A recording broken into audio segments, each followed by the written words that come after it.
এই রান্না সবে ডাল সেদ্ধ হয়েছে।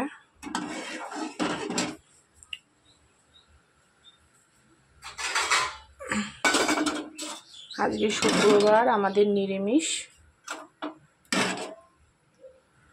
একটু ডাল সেদ্ধ তুলে রাখছি, টক ডাল হবে।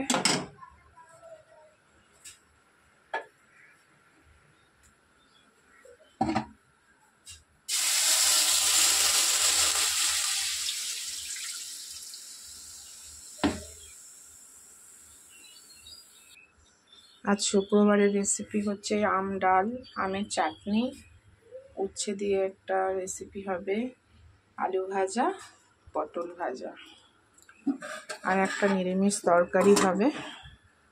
চলো সব আস্তে আস্তে তোমাদের সাথে শেয়ার করি।